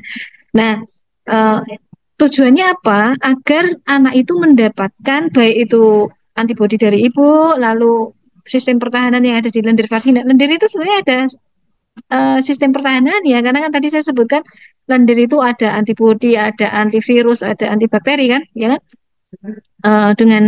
Dengan begitu juga ekosistem pada vagina itu seperti ditanamkan pada anak. Ya, jadi kalau misalnya dia tidak lahir secara normal dan tidak dibegitukan, akibatnya dia akan kekurangan ekosistem. Nah, sebetulnya tidak selalu dengan cara mengusapkan pada lendir vagina ibu ya. Kalau dalam ajaran Islam tuh ada yang namanya teknik tadi, dengan mengunyahkan korma terus di gores-gores di langit-langit mulut dan di gusi. Ya, itu sebenarnya adalah metode untuk menambah ekosistem dan mempercepat perkembangan ekosistem bayi menjadi seperti orang dewasa. Karena semakin cepat dia mendapatkan ekosistem orang dewasa, sistem imunnya akan lebih cepat tumbuh. Begitu prinsipnya. Dan juga untuk membangunkan tadi yang namanya natural killer, ya karena pada saat di dalam rahim ibu, natural killer itu tidur, dibikin tidur sama apa sel namanya sel trofoblast. Jadi sebelum bayi itu jadi bayi, jadi janin, ketika telur ibu dibuahi dengan sperma sang ayah, ya, pada masa dia membentuk gumpalan darah. Gumpalan darah itu akan nempel di rahim. Supaya bisa nempel di rahim, sel-sel yang ada di gumpalan darah itu akan mempengaruhi sistem imun ibu. Dia akan beritahu sistem imun ibu karena dalam rahim itu banyak natural killer. Kalau natural killer ini tidak disuruh tidur, ibarat tentara disuruh apa ya, cuti gitu ya, disuruh cuti dulu gitu ya. Udah kamu cuti sekarang liburan gitu ya. Eh, supaya apa? Tidak diserang. Ya kalau gumpalan darah ini eh, tidak memberitahu natural killer itu untuk tidur, gumpalan darahnya akan diserang oleh ibu. Ya karena dalam rahim itu banyak sekali natural killer. Ya sehingga kadangkala kalau sistem ini gagal, sistem untuk membuat tidur ini gagal, akhirnya gugur bayi itu. Ya gugur, dia nggak bisa nempel di rahim. Nah, itu seperti mekanisme yang memang secara alamiah dia harus dibegitukan ya sampai nanti dia lahir. Nah, sistem ini kan harus dibangunkan karena dia tadi tidur. Kalau tidak, anak itu akan mudah terkena penyakit virus. Ya, bayi itu akan lebih mudah terkena penyakit virus gitu.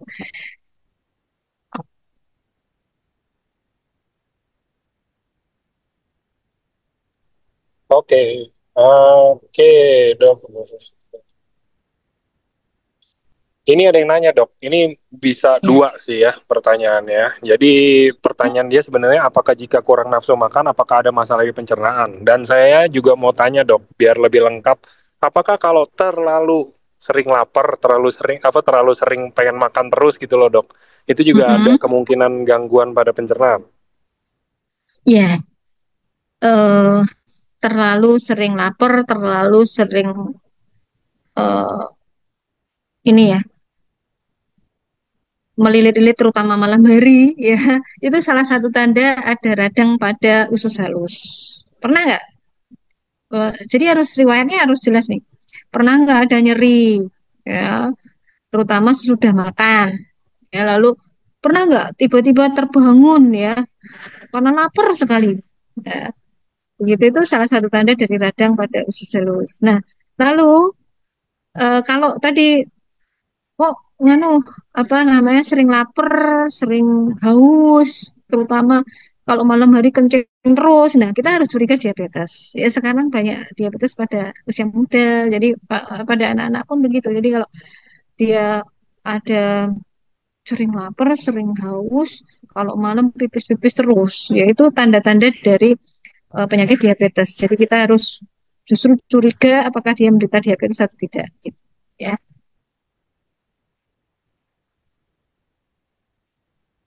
Walaupun tidak selalu ya lapar terus itu selalu karena bisa juga dengan kaitannya sama dia metabolisme tinggi ya. Jadi pada orang yang habis sakit terutama kan dia butuh energi banyak ya dia akhirnya apa sering lapar ya atau pada masa pertumbuhan ya tentu dia untuk mengejar kebutuhan untuk pertumbuhannya sering lapar gitu ya tapi tentunya hal ini membutuhkan konsultasi dan juga penelusuran riwayat ya. Karena bisa jadi itu sebenarnya sesuatu yang normal atau tidak ada kelainan sama sekali ya. Oke, oke, dok.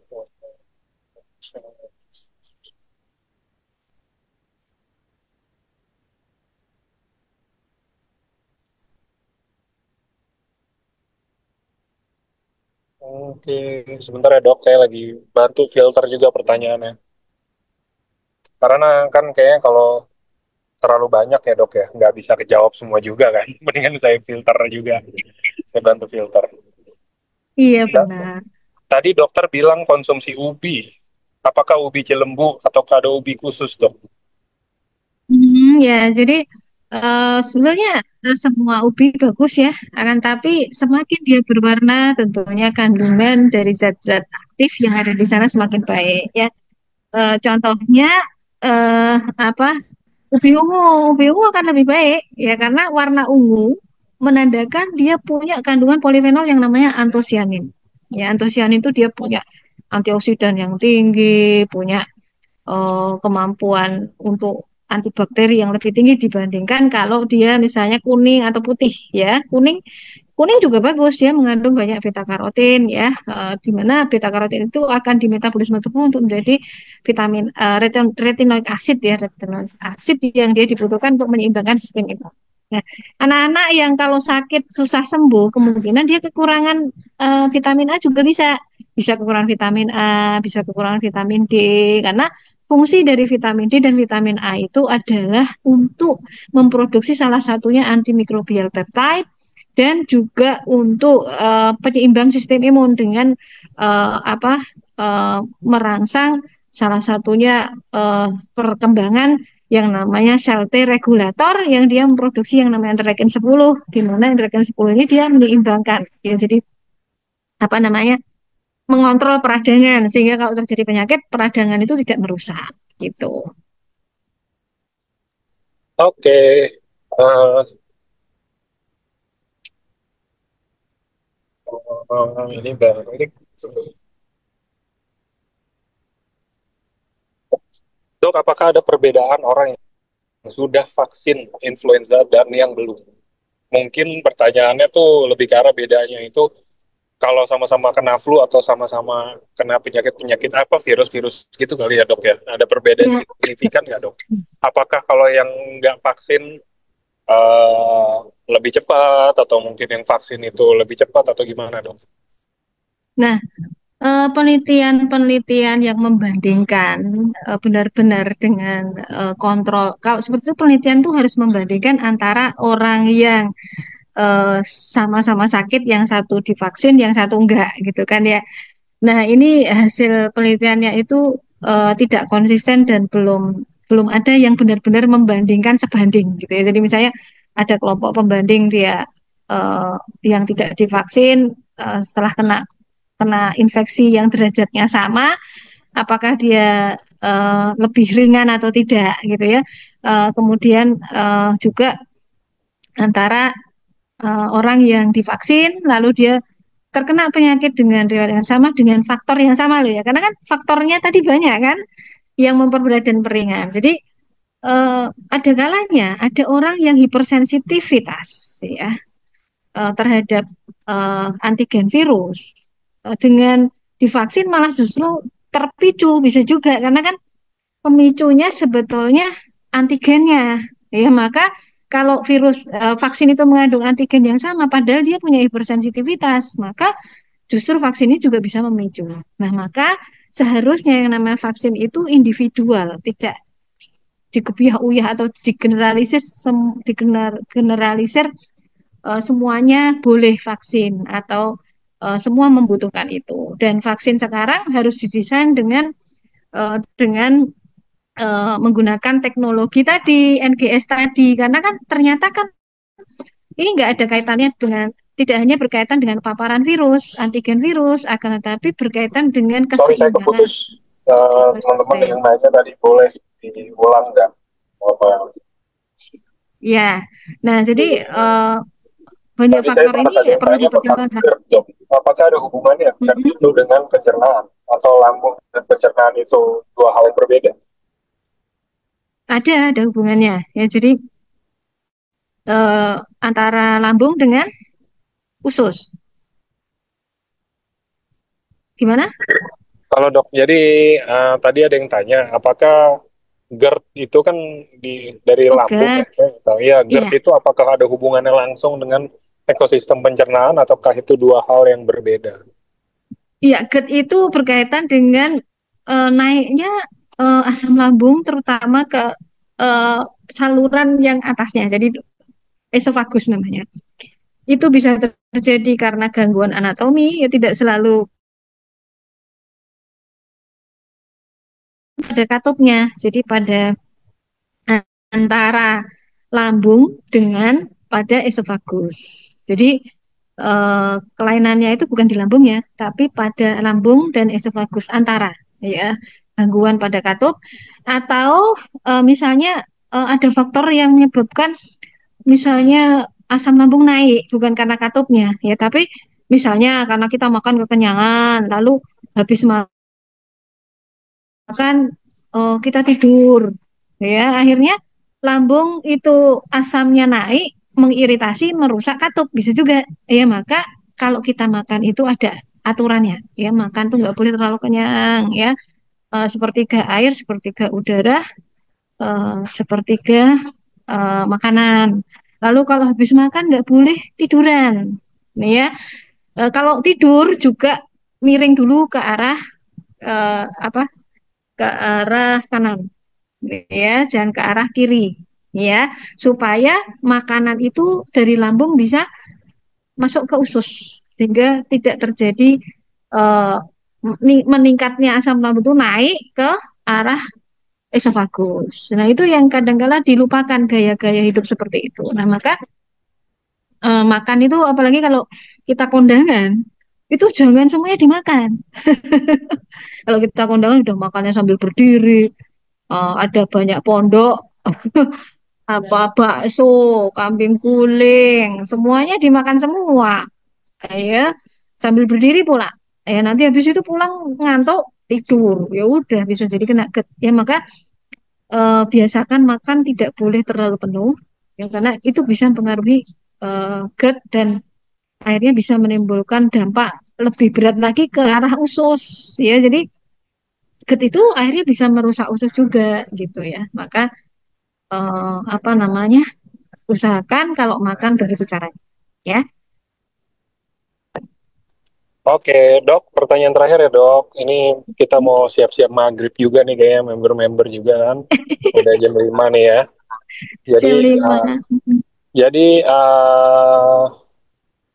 pertanyaannya gini, Dok. Ini saya gabung dari beberapa pertanyaannya. Jadi, pertanyaannya ini, uh, apakah memang ada hubungannya kayak konsumsi atau makan terlalu banyak itu bisa bikin lebih rentan terkena penyakit-penyakit virus-virus, kayak ada yang bilang kan makan apa sampai jangan sampai kenyang gitu loh, Dok. Iya, Dan kalau bisa benar. makan kalau bisa sebelum lapar gitu kan. Nah, kalau ini nih apakah makan terlalu banyak ini bisa malah jadi rentan terkena kejangkit virus, dan apa peran dari makanan kesehatan dari AFC ini, ataukah bisa jadi pengganti makanan kah, atau mungkin konsumsinya setelah makan berapa lama lah, atau gimana, Dok? Hmm. Ya, jadi kan tadi saya sebutkan bahwa gadis biosis itu sumber ya dari semua masalah kesehatan ya. Sebenarnya nggak cuma pada paru-paru ya. Eh, Makan yang terlalu kenyang itu ibaratnya tong sampah kita itu jadi terlalu penuh. Bayangkan ya kalau tong sampah kita terlalu penuh. Kira-kira bagaimana? Busuk kan Bu ya?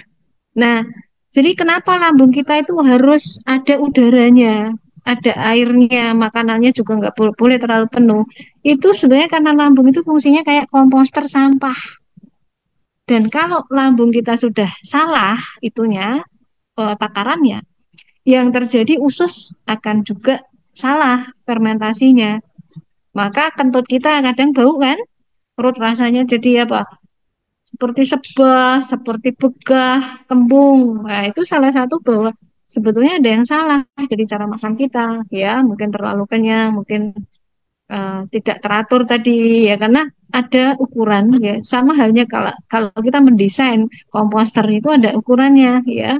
Nah, bakteri-bakteri itu bisa berubah kalau ada perubahan asam lambung. Baik itu jadi tambah asam maupun jadi tambah basa. Dan akhirnya nanti bisa menyebabkan banyak penyakit. Ya, maka sebaiknya memang perhatikan tadi bau kentut kita. Salah satu indikatornya itu. Kalau baunya busuk, berarti ada yang salah nih. Coba introspeksi nih, pola makannya atau gimana. Ya, gitu.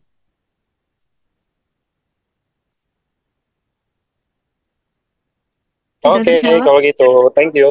Sudah dok, kalau dari saya sudah. Jadi itu Ya. untuk teman-teman ya, untuk teman-teman nggak selamanya orang makan itu harus banyak ya, maksudnya. Jadi uh, sesuai porsi ya dok ya. Begitupun dengan Ya. produk EFC juga ya, dari Nah, Subara ya Food ini itu yang sudah belum dicari terjawab juga. nih.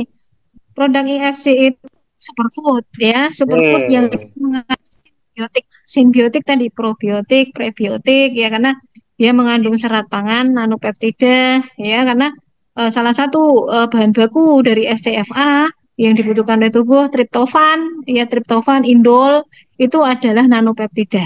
Ya, dan nanopeptida dalam IFC itu dia mudah masuk sel ya karena dia dibikin ukurannya nano dan dia terlapisi oleh namanya liposom sehingga targetnya itu sebetulnya adalah di usus besar karena bakterinya kan kita tahu bifidobakterium dan juga lactobacillus. Nah, maka memang sebaiknya konsumsinya apalagi sekarang produk yang terbaru itu dia ada rasa seperti effervescent-nya gitu ya.